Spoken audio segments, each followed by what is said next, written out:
Qualcomm just announced the Snapdragon 855 Plus, and this is a little bit weird for Qualcomm because usually they just announce one flagship SoC a year, usually around December, and then it trickles into high-end flagship phones like the Samsung Galaxy S10 Plus. And that still kind of holds true here. The Snapdragon 855 Plus isn't exactly a new CPU.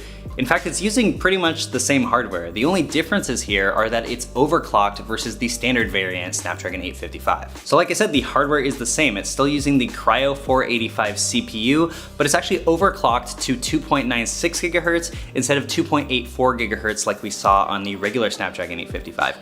Now this is only about a 4% improvement, so you're not probably going to see a huge speed increase here, but Qualcomm did say that this was specifically made for mobile gamers, so the real story is in the GPU.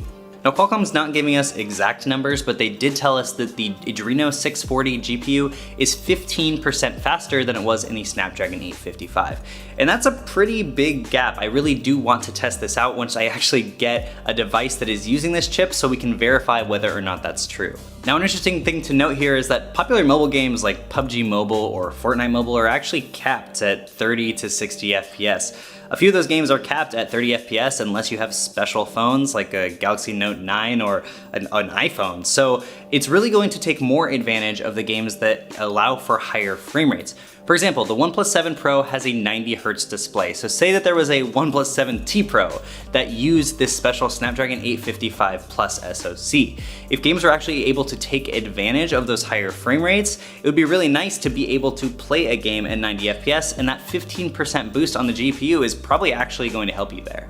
Qualcomm said that you can probably expect phones with the Qualcomm Snapdragon 855 Plus SoC launching in the second half of 2019, and that's kind of interesting because it's already July, but we have been hearing rumors of the Asus ROG Phone 2 and also things like the Galaxy Note 10 Pro, so those will probably feature this SoC, and we'll have to test more when we actually get these devices in our hands. And that's pretty much all that's new here. It's still got all the same AI features that were present in the Snapdragon 855. It's still using the same X24 LTE modem and the same X50 5G modem, so yeah, it's pretty much the same chip, it's just kind of overclocked. So let us know, is this chip actually gonna make a difference to you? Do you play mobile games that can reach frame rates higher than 60 FPS?